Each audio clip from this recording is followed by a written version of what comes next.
गोपियां भगवान के पास पहुंची। भगवान स्वागतम वो महाभागा प्रियम किम करवाणि वह ब्रजस्यानामयम कश्चित् ब्रूतागमन कारणम। आओ गोपियों, स्वागत है आपका, कैसे आना हुआ? तो गोपियां बोली धन्य है, पहले बांसुरी बजाकर बुलाते हो, पर कोई आ जाए तो पूछते हो क्यों आना हुआ। ये तो वही वाली बात हो गई कि एक बार एक सज्जन ने एक व्यक्ति का निमंत्रण किया, तो 2 दिन तो कहता रहा परसों आ जाना निमंत्रण है, परसों आ जाना निमंत्रण है, कल आ जाना निमंत्रण है। लेकिन जब व्यक्ति कल पहुंचा निमंत्रण पाने के लिए तो दरवाजा खोलते ही पूछा क्यों आए हो? बताओ उस पर क्या बीती होगी? बोलो सीताराम। उसी प्रकार गोपियां कहती हैं कि पहले तो आप टेलीफोन लगाते हो, बांसुरी बजाते हो, और कोई आ जाए तो पूछते हो क्यों आए हो। गोपियां कहती कुछ नहीं बोली, मौन हो गई, मुस्कुराने लगी। भगवान कहते स्वागतम वो महाभागा, स्वागत है गोपियों, आओ आओ आओ आओ, आओ। प्रियम किम करवाणि वा, क्यों आई हो? अच्छा अच्छा अच्छा, भगवान ही उत्तर दे रहे। अच्छा अच्छा, ब्रजस्यानामयम, शायद आज पूर्णमासी है तो पूर्णमासी में पूर्णमासी का चंद्रमा देखने आई हो। हाँ हाँ ठीक है ठीक है ठीक है, हाँ आना चाहिए, कोई दिक्कत नहीं। लेकिन सुनो, दृष्टम वनम कुसुमतम राकेश कर रंजितम, अगर तुमने देख लिया हो, चांदनी चांद देख ली हो तो वापस लौट जाओ। गोपियां बोली क्यों? भगवान बोले गोपियों, स्त्रियों को वन में अकेला नहीं घूमना चाहिए, इसलिए वापस लौट जाओ। गोपियां बोली धन्य है आप और आपकी लीला। भगवान फिर बोले अथवा मद्भि स्नेहात्, तुम मेरे स्नेह के कारण भी आई हो तब भी सुनो, क्या? लौट जाओ। तुम्हारे बच्चे रो रहे होंगे, गायों के बछड़े रमा रहे होंगे, भगवान चेक कर रहे हैं कि गोपियों का समर्पण किस लेवल का है। गोपियां नहीं गईं, उल्टी मुस्कुराई। भगवान ने सोचा शायद गायों की याद कराएंगे तो भागेंगी। गोपियां नहीं गईं। तो भगवान फिर बोले तुम्हारे पति ढूंढ रहे होंगे, लौट जाओ, अब जाएंगी। लेकिन गोपियां नहीं गई। तो भगवान ने पति के ऊपर इतने प्रवचन सुनाए, वृद्धो जडो रोग धनो पिबा। गोपियों, पति बूढ़ा हो, कमजोर हो, निर्धन हो, गरीब हो, कैसा भी हो, पत्नियों के लिए पति ही परमेश्वर है। जो स्त्री अपने पति को छोड़कर पर पुरुष का संग करती है वो नरक की गामिनी होती है। भाई इसमें पुरुष ताली ना बजाओ, पुरुष भी नरकगामी होते हैं।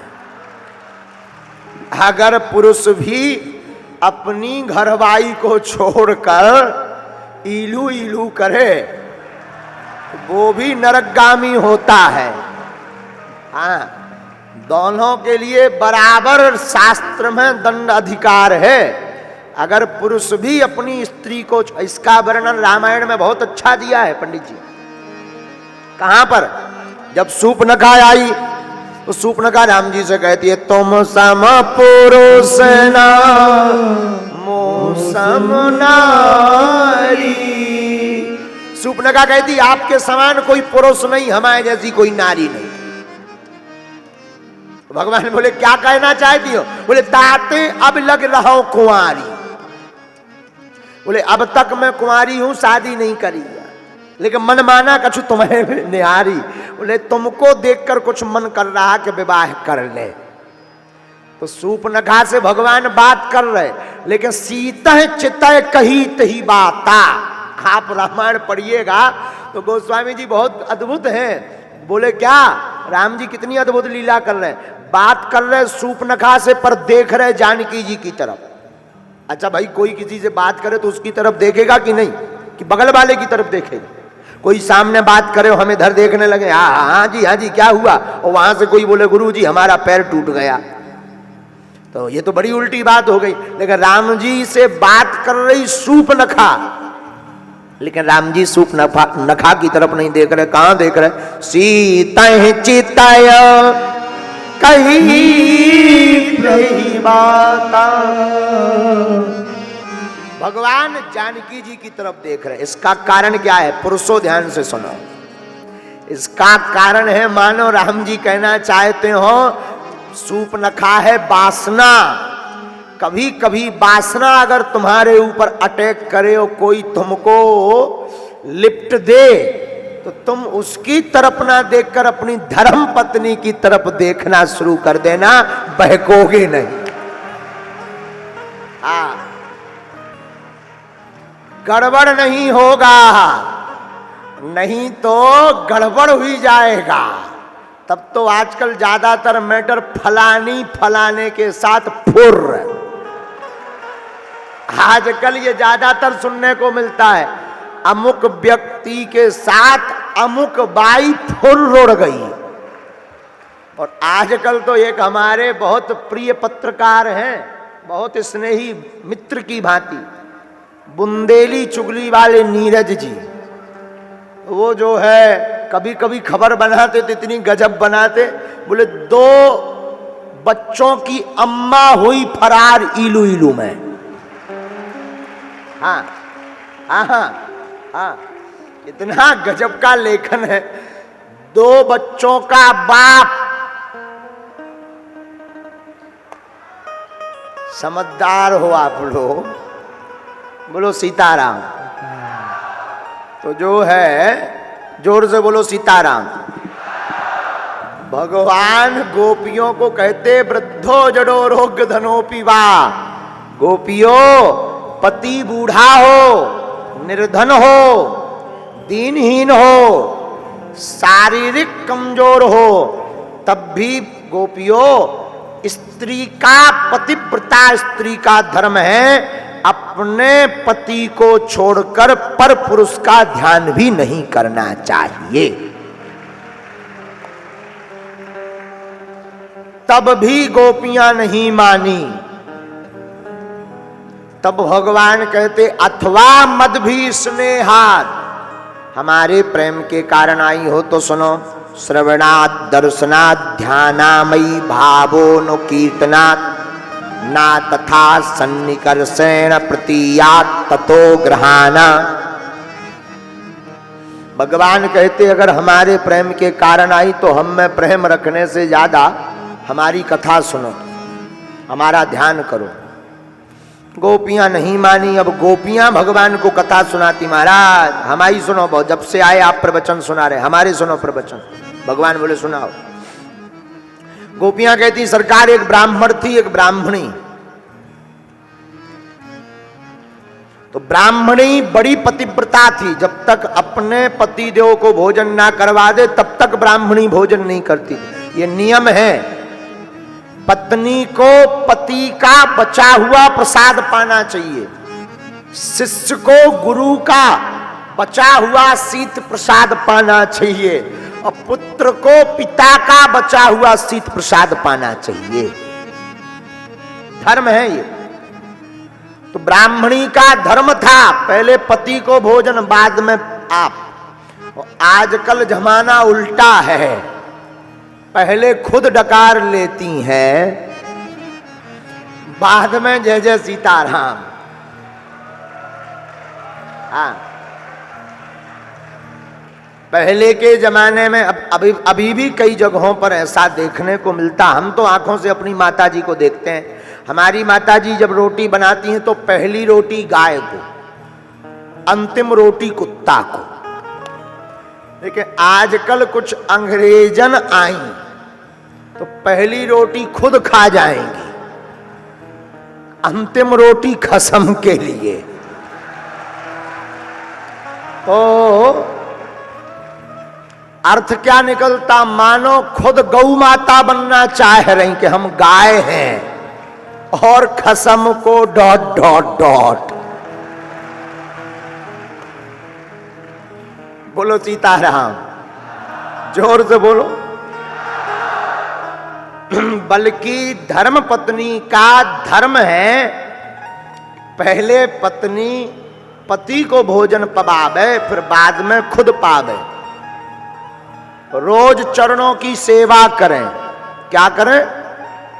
सेवा। आजकल चरण नहीं दबाए जाते हैं, सोचती हैं कि कब स्वामी सो जाए तो गलई। बोलो सीताराम। ये आप लोगों को नहीं कह रहा है, अशोकनगर वाली माता जी नहीं। राम राम राम। ये तो विदेशियन की बात हो रही है। आप लोग तो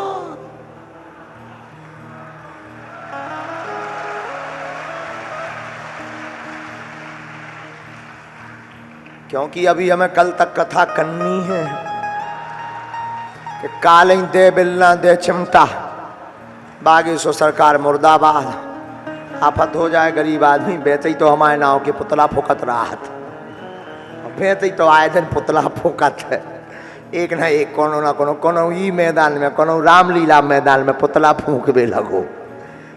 एक जन हम पकाते बोले महाराज जी आपके इतने पुतला काय फूंक रहे हैं? हमने कहा आदमी जिंदा नहीं फूंक पा रहा तो पुतला फूंक रहा हो, क्या दिक्कत है? पुतला में क्या दिक्कत है? तो बोले उससे होगा क्या? हम कहीं पुतला से होता थोड़ी है कुछ, उल्टी आयु बढ़ती है। और हमने पर उन व्यक्ति को भी समझाया। हमने कहा केशव जी, हमने उनको कहा सुनो, मरने के बाद तो कई फूके होंगे, हम सब भारत के वो आदमी हैं जिनको जिंदा होते हुए पुतला बनाकर फूंका जा रहा। तो ये जो कहानी बता रहे माता जी हर आपरण की नहीं, दूसरन की बात है। भगवान कहते हैं इसलिए गोपियों आप लौट जाओ। गोपियां कथा सुनाती, महाराज एक ब्राह्मण एक ब्राह्मणी, ब्राह्मणी बड़ी पतिव्रता। एक बार ब्राह्मण देवता ने कहा हमें विदेश जाना है कमाने, तुम घर पर रहना। ब्राह्मणी बोली कि अगर आप जाएंगे तो हमारा पतिव्रत धर्म नष्ट हो जाएगा, क्योंकि क्या पता आप कितने बजे भोजन करोगे। अगर हम पहले पा लेंगे तो दिक्कत, हमारी सेवा छूट जाएगी। तो ब्राह्मणी की बात सुनकर ब्राह्मण ने एक उपाय किया, माटी का एक पुतला बनाया और कहा कि एक काम करो, जो पुतला की सेवा करो, जब तक हम नहीं है हमारा ही रूप मान के सेवा करो, भोजन कराओ, चरण दबाओ, वो बाकी भोजन गाय को खिला देना, धर्म भी निभ जाएगा, हम विदेश भी हो आगे। ब्राह्मणी बोली बात तो सही है, पुतला बना दिया। गोपियां बोली भगवान ध्यान से सुनना, भगवान को सुना रही गोपियां कथा। भगवान बोले जी। एक दिन ब्राह्मणी वही पुतला रूपी पति को भोजन करवाई रही थी, तब तक दरवाजे पे खटखट की आवाज आई। कौन? परदेश गए हुए पति जी की आवाज आई। मैं वापस आ गया हूं। पर ब्राह्मणी असमंजस में पड़ गई। बोले क्या असमंजस हो गया? बोले ब्राह्मणी को असमंजस हो गया कि अगर मैं किबाड़ नहीं खोलती हूं तो पति नाराज हो जाएगा, नाराज हो जाएगा तो पतिव्रत धर्म नष्ट हो जाएगा, और अगर मैं भोजन कराते हुए छोड़कर बीच में जा रही हूं जो आज तक नहीं किया तो भी पतिव्रत धर्म नष्ट हो जाएगा। अब भगवान आप ही बताओ, दरवाजे पर असली पति है और ये मिट्टी का पुतला का पति है। जब तक पति नहीं थे तब तक किसी को पति मानती थी, और अगर बीच से छोड़कर जाती है तो पतिव्रत धर्म नष्ट होता है। अब आप बताओ ये बेचारी ब्राह्मणी क्या करे? भगवान बोले सीधा सीधा उपाय है, कोई अलग उपाय थोड़ी है। चित्र की पूजा तब तक की जाती है जब तक चरित्र ना हो। अगर कोई चरित्र में आ जाए तो बाकी बची पूजा चरित्र की कर देनी चाहिए। सब गोपियां चरणों में गिर गई, बोली यही तो हम कर रहे हैं। भगवान बोले मतलब? बोले जिन संसार के पतियों के बारे में तुम डरवा रहे वो है संसार के मिट्टी के पति, मिट्टी के पुतला। आप हो परम पति, हम उन पति को छोड़कर आपके चरणों में आ गए। हमने क्या गुनाह कर दिया सरकार? आहा, भगवान मुस्कुरा गए कि गोपियां बड़ी गुड़ग्ग हो गई हैं। फिर तो क्या रास रचा।